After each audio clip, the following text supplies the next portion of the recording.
positive people, balik lagi di channel aku di UV Story. Nah, di episode kali ini kita akan membahas pentingnya self improvement untuk menghilangkan rasa putus asa di dalam diri kita. Nah, sebelum aku lanjutin, aku mau tanya dulu nih sama kalian. Kalian udah pada tahu belum nih apa itu self improvement? Yang udah pada tahu, kalian smart banget. Nah, belum yang pada tahu, aku kasih tahu ya bahwa self improvement itu adalah suatu peningkatan baik status, jenjang pendidikan, peran maupun kepribadian dari seseorang yang dilakukan oleh dirinya sendiri untuk meningkatkan taraf hidup ataupun suatu hal yang lebih baik. Nah, kalian pasti berpikir, lalu bagaimana kalau untuk orang-orang yang sudah putus asa, apakah mereka bisa melakukan self improvement? Jawabannya tentu saja bisa teman-teman, karena self improvement ini bisa kita lakukan tidak hanya untuk orang-orang yang mudah putus asa ataupun orang-orang yang sedang melakukan hal yang merasa dirinya itu adalah sia-sia, tapi self improvement ini juga berguna bagi orang-orang yang ingin mencapai suatu tujuan kehidupannya menjadi lebih baik dengan selalu meningkatkan self improvement pada dirinya, teman-teman. Nah, sebelumnya aku mau tanya nih sama kalian, kalian pernah gak sih merasa bahwa apa yang kalian lakukan itu sia-sia? Dan kalian pernah ingin menyerah ketika kalian udah berjuang dan kalian merasa kayak, ya udah, aku gak mau berjuang lagi, aku pengen mengakhiri semua ini karena semuanya sia-sia. Pernah gak sih? Nah, kalau kalian pernah merasakan hal seperti itu, tentunya aku mau bilang sama kalian bahwa pikiran seperti itu adalah pikiran yang hanya tergesa-gesa ingin menyudahi semuanya.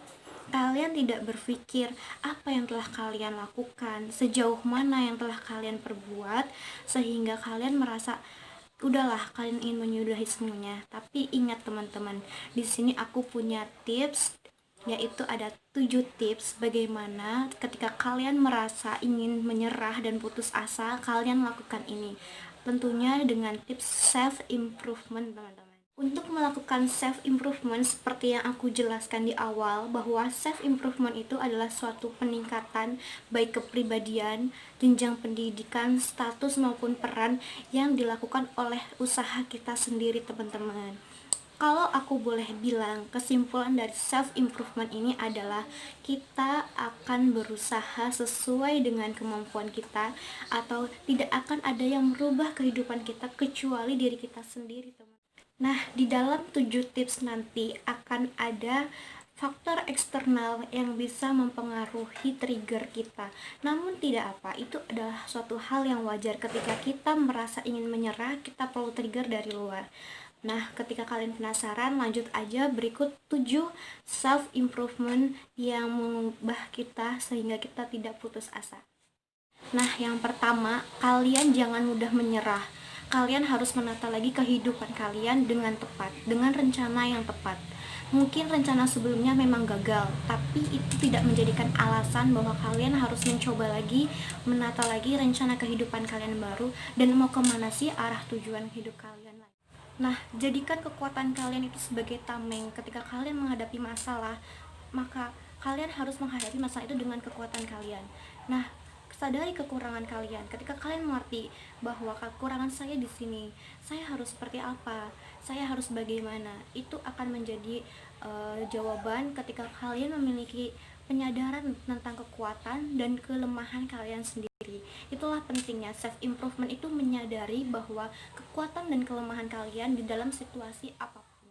Nah, yang ketiga, luangkan waktu untuk mengevaluasi apa sih tujuan kalian.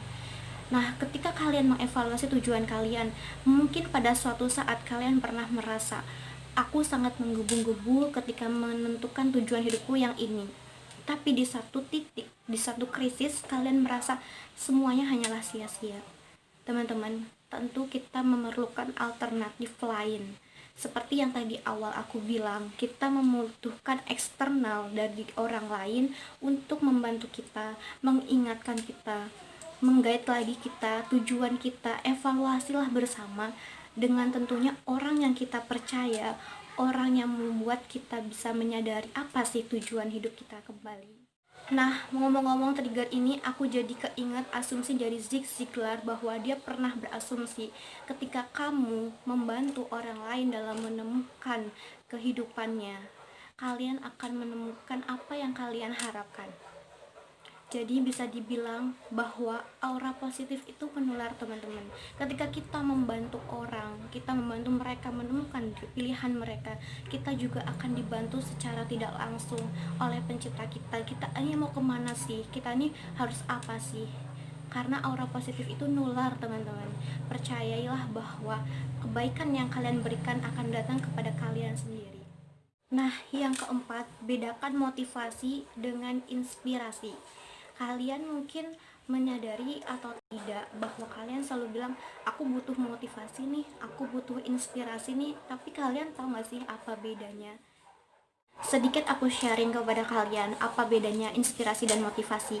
Jadi motivasi itu, teman-teman, suatu dorongan untuk kita lebih baik namun dalam jangka waktu yang pendek.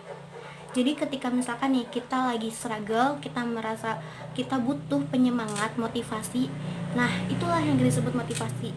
Namun ketika kita bisa kembali nih ke masa-masa struggle itu, akhirnya kita merasa kita blaming, kita burn out lagi. Nah seperti itulah. Kalau inspirasi, bedanya inspirasi dan motivasi, kalau inspirasi itu dia itu penyemangat tapi berjangka waktu yang panjang.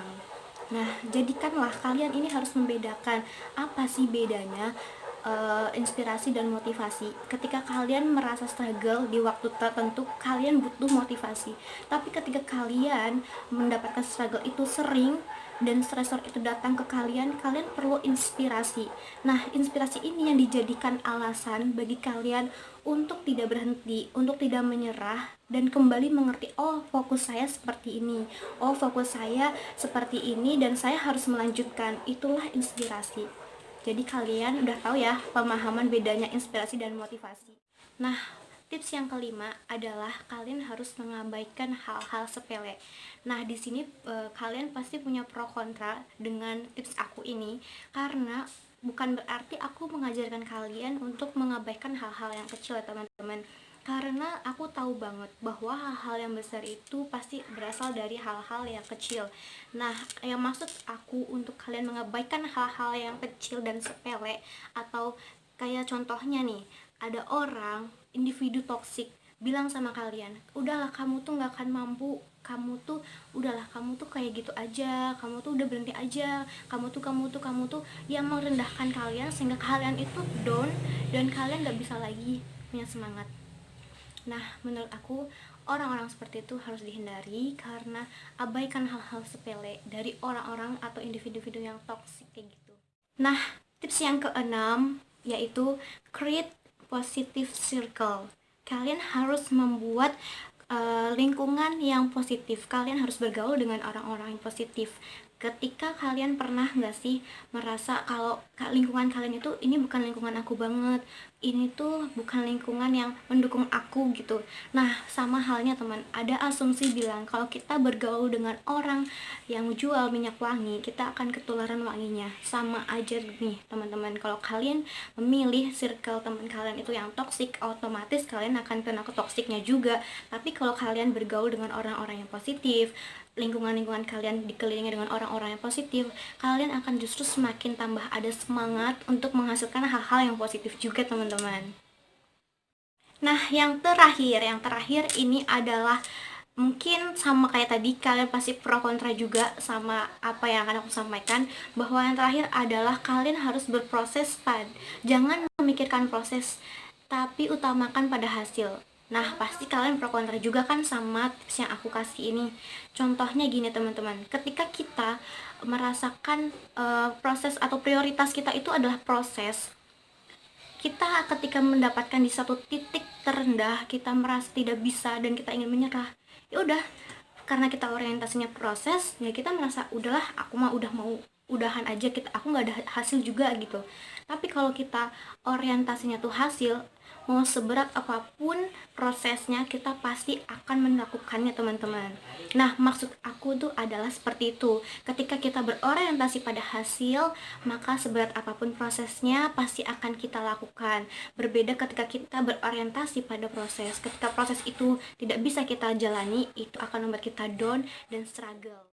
Nah, itulah tadi 7 tips self improvement yang bisa kita pelajari ataupun bisa kita jadikan role model ya. Kalau misalkan kita lagi struggle, kita lagi burnout, kita lagi bulimi, kita lagi putus asa, ya udah kita bisa lakukan hal itu karena kalian udah tahu gimana caranya melakukan self improvement. Dan aku harap semoga kalian suka dan kalian bisa menjalankan atau mempraktikkan tips dari aku untuk lebih semangat lagi menjalani apa sih tujuan hidup kalian. Nah, cukup sekian video dari aku. Semoga kita bisa ketemu lagi di episode-episode inspirasi lagi lainnya. Dan kalau kalian suka, kalian bisa like, comment, dan subscribe channel aku untuk jadi inspirasi di kecantikan fisik mental buat kalian semua. Dadah, positif buat kalian semuanya. Halo guys, thanks for watching. Jangan lupa subscribe. See you next video. Bye.